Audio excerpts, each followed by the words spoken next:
पड़ी थी और बैठकर वहां समुद्र की तरंगे देख रहे थे और नाम जप कर रहे थे। एकांत था, कुछ थोड़ा सा अंधेरा भी हो रहा था। बेंच पर बैठे नाम चिंतन करते हुए समुद्र की तरफ देख रहे थे तो अचानक देखा कि बेंच के समीप एक पारसी सज्जन खड़े हुए हैं। सफेद पोशाक, सफेद पाग बांधे हुए ऐसे खड़े हैं। बहुत देर तक भाई जी उनकी तरफ देखते, फिर नाम जप करते, फिर देखते और वो खड़े ही रहे। भाई जी ने सभ्यतावश कहा, साहब बैठ जाइए। अब वो बोले डरिएगा नहीं। भाई जी ने कहा, मैं क्यों डरूंगा? बोले नहीं, मैं कोई आदमी नहीं हूं, मैं प्रेत हूं। एक बार भाई जी को पसीना आ गया, जैसे कोई एकदम बोलेला कि तो एकदम। No one in my family is a lawyer, so I wanted to be the first. Yes, I'm talking about Bennett University's 5-year law program. Bennett जैसे कोई एकदम बोलेला कि तो एकदम। उसने पहले कहा कि आप डरिएगा नहीं, मैं प्रेत हूं। सुनते ही भाई जी के पसीना आ गया। मतलब एकदम अचानक किसी को भी ऐसा हो जाएगा। उन्होंने कहा, डरिएगा नहीं, मैं उन प्रेतों में नहीं हूं जो किसी का अनिष्ट कर सकूं। मेरी हिम्मत नहीं थी कि मैं आपसे बात कर सकता यदि आप ना बोलते।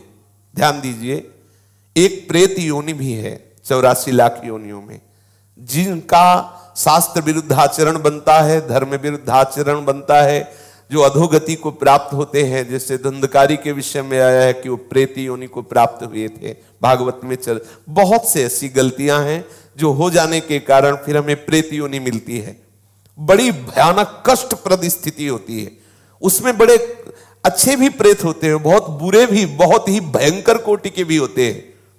और ये स्वयं सृष्टि में कुछ खा पी नहीं सकते।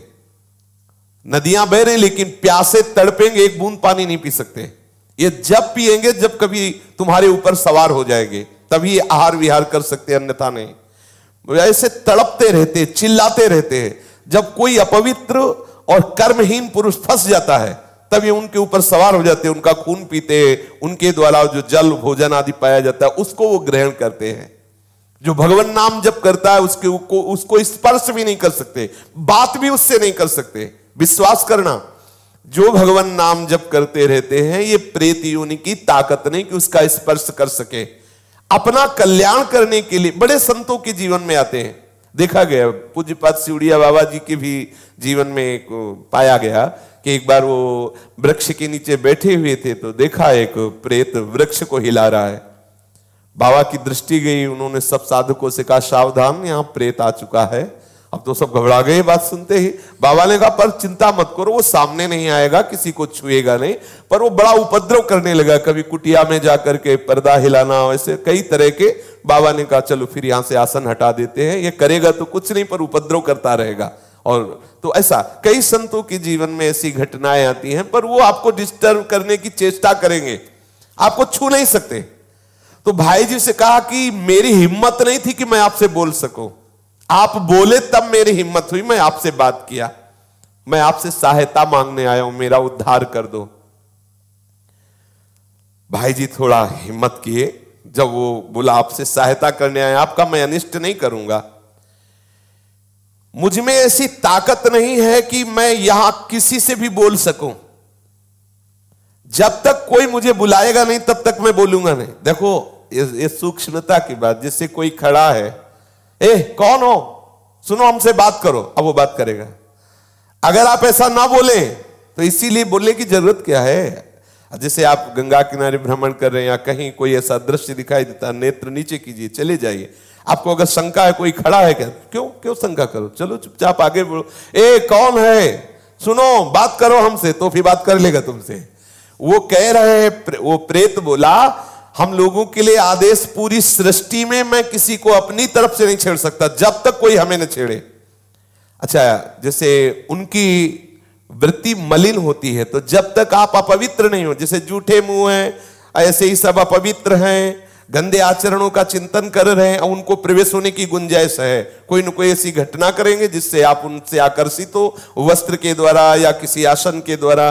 मान लो उनका ऐसा अपवित्र आसन है, अपवित्र वस्त्र है, जिससे किसी भी तरह उनका संयोग होने का है चांस, वो आप में प्रवेश कर जाएंगे। यदि आप नाम जापक हैं, पवित्र रहते हैं, तो कहीं भी भ्रमण करके देखा है गंगा जी की परिक्रमा जब की, तो कहीं भी कोई भी ऐसी घातक क्रिया नहीं। और जबकि जगह जगह स्मशान मिलते हैं, दोपहर में भी रात्रि में भी रुके, कभी ऐसा नहीं, कभी भगवान नाम जापक ऐसा डरे ना, पर अपनी तरफ से किसी से बोलने के लिए नहीं। कोई वस्तु पड़ी हो, कोई पद, ये सब नहीं छूना चाहिए। तुम्हें लगता है कि ये वस्त्र है, ये अटैची है, ये किसी की पर्स है, पता नहीं किस लक्षणों से युक्त है, तुम्हारी हानि कर दे, ऐसा कोई पड़ी हुई वस्तु न छुए, किसी से बोले ना, अपनी तरफ से किसी से वार्ता न करे। ये अगर ऐसे सावधान रहे तो है, प्रकृति में है 84 लाख योनियों में एक योनि, पर कभी ऐसे सहसा किसी को वो आक्रमण करके नष्ट नहीं करते, कोई घबराए नहीं, ऐसा तुमसे बढ़कर वो नहीं है, सबसे बड़े प्रेत तुम हो। यदि आप अपने में रहो तो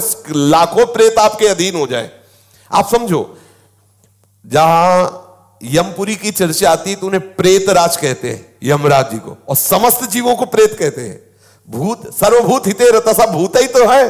देखो ये 5 महाभूत है, नहीं ये भूत थोड़ी, ये महाभूत है, इनमें फंस गए, अब इनसे मुक्त हो जाओ। ये भूत है, परेशान करते रहेंगे। 5 तो लगे ही है, चूक गए तो और ऊपर इनमें छठा भी चढ़ जाएगा, और वो परेशान करता रहता है। इसलिए मैं प्रतीक्षा कर रहा था कि आप बोले तो मेरी हिम्मत पड़े। भाई जी महाराज प्रेत से बोले, तुम क्या चाहते हो? बोले, मेरे पास बहुत सी शक्तियां हैं, मैं कोई साधारण प्रेत नहीं हूं, मुझे गीता याद है पूरी। वैसे तो कहते गीता के श्लोक बोलो तो प्रेत भग जाएगा, वो कह रहा मुझे गीता याद है पूरी गीता याद है मुझे। प्रेत लोक में बहुत दुर्गति हो रही, मैं बहुत घबरा गया हूं, वहां बहुत दंड मिलता है। देखो एक बात ध्यान रखनी कि यदि आप भगवत मार्ग में चल रहे हैं, मनमानी गंदे आचरण करेंगे शास्त्र विरुद्ध, तो भगवान सब देख रहे हैं। डरो, इस बात से डरो कहीं तुम्हारी दुर्गति ना हो। देखो बोला मैं, मुझे गीता याद, कंठस्थ 18 अध्याय। तो उन्होंने कहा कि आप तो पारसी हैं, आपका कैसे कल्याण होगा? आप किस पर श्रद्धा करते जो मैं वो क्रिया करूं आपका कल्याण हो जाए? तो उनका आप भगवान नाम कीर्तन करवा दीजिए और गया जी में श्राद्ध करवा दीजिए, मेरा कल्याण हो जाएगा। भाई जी महाराज उनसे बहुत से प्रेत लोक की जानकारियां ली, जीवन में कौन कैसे आचरण करता है, फिर मरता है तो कहां किस प्रेत योनि को प्राप्त होता है, उसने बहुत से परिचय बताए, बहुत से उन व्यक्तियों के नाम बताए जो भाई जी के परिचय के थे, मरे वो भूत बने, उनके भी बताए कि वो वहां अमुक अमुक गति को प्राप्त है। और बताया कि कुछ ऐसे भयंकर प्रेत होते हैं जिनको मतलब बस में करना बहुत कठिन होता है। अत्याचारी लोग जो भयंकर प्रकृति वाले, वो जब मरते हैं तो बहुत, अब जैसे कोई सतोगुणी है, थोड़ा साधन भजन शास्त्र स्वाध्याय करता है, लेकिन कोई भयंकर अपराध बन गया, गलती बन गई, तो ऐसी दुर्गति हो जाती है। जैसे विजय कृष्ण गोस्वामी जी के चरित्र में आता है कि वो परिक्रमा दे रहे थे, तो देखा वृंदावन में कुछ भक्तजन भंडारा कर रहे थे, तो उनको बुलाया विजय कृष्ण जी को कि आइए आप भी प्रसाद ले लीजिए। भक्तों का समुदाय है, 3 बजे सुबह परिक्रमा कर रहे थे, तो उन्होंने प्रसाद लिया, अपनी कुटिया में रख दिया। दिनचर्या करके जब उधर देखा तो उसमें सब गंदे पदार्थ, अभक्ष्य पदार्थ। तो उनका ऐसा कैसे हो सकता है कि भक्त लोग इतने सब निकृष्ट पदार्थ, और सब मल की तरह दुर्गंध आए। दूसरे दिन फिर परिक्रमा की तो फिर वो समुदाय दिखाई दिया। तो उन्होंने कहा कि आप लोग कौन हो, ऐसे अभक्ष्य पदार्थ, ऐसे गंदे पदार्थ? तो बोले हम सब प्रेत हैं। यही वृंदावन की बात। बोले आप कैसे प्रेत बन गए? तब उन्होंने अपनी अपनी घटनाएं बताई। जैसे एक बताया कि श्री ठाकुर जी के लिए जो अमनिया आता है उसको हम बिना ठाकुर जी को अर्पित किए अपने प्रयोग में ले लिए, इसलिए हमारी गति बिगड़ गई। ध्यान देना है, जैसे जो भी वस्तु मान लो मंदिर आदि में है जो प्रभु के लिए आती है, सबसे पहले प्रभु को अर्पित हो। यदि आप वस्तु आई और अपने घर ले गए, अपने प्रयोग में किए, वो अपराध है। जिनके ले आई उनको अर्पित करो, आप प्रसाद भोक्ता बनो, अमनिया नहीं। कोई भी पदार्थ वैष्णव को अमनिया सेवन नहीं करना चाहिए। ऐसा नंदगांव के एक पुजारी की भी बात है। कई ऐसे दृश्य आते, इसलिए बहुत सावधान। जैसे एक प्रसंग हमने संतों से सुना कि किसी संत को संत सेवा के लिए कुछ अर्थ मिला और उनके भाई आए, उन्होंने कहा कि घर में बहुत समस्या है, अगर अर्थ मिल जाता तो हम कुछ दिनों बाद वापस कर देते। तो लाखों की उसमें संख्या में उन्होंने अर्थ अपने घर वालों को दिया। अच्छा, घर वाले इसलिए वापस नहीं किए कि बड़े भैया ही तो हैं, तो जब वो पधारे तब वो अधोगति को प्राप्त हो गए। ये ध्यान देने की आपको गौशाला के, गौ सेवा के लिए, संत सेवा के लिए, जिसके लिए जो वस्तु दी जाती है ठीक वही लगनी चाहिए। उसे आप अपना मान करके प्रयोग करेंगे तो आपकी गति बिगड़ जाएगी। जैसे आपने 500 संतों के भंडारे के लिए पैसा लिया, तो आप सेवक रूप से खूब मेहनत करो, संतों की जूठन पालो और जितना रुपया है पूरा संत सेवा में लगा दो, तो आपको भगवत प्राप्ति का मार्ग प्रशस्त हो जाएगा। लेकिन आपने क्या किया कि 100 का लगा दिया, 400 का, यह अपराध बन रहा है। ये आपकी बुद्धि को मलिन करके और ऐसे आचरण करवा देगा जिससे आपकी गति बिगड़ जाए। देखो, यहां मनमानी आचरण कर ले, लेकिन निर्णायक बैठा हुआ है, आपकी एक एक चेष्टा को देख रहा है। इसलिए देखो, आप डरो इस बात से। 18 अध्याय गीता के याद में प्रेत बना हुआ टहल रहा है और भाई जी से प्रार्थना कर रहा है कि बहुत दुर्गति होती है, बहुत मार पड़ती है, न पानी पी सकते हो, न खा सकते हो, कितना हमें क्लेश दिया जाता है। वो अपनी सब बातें बताने लगा।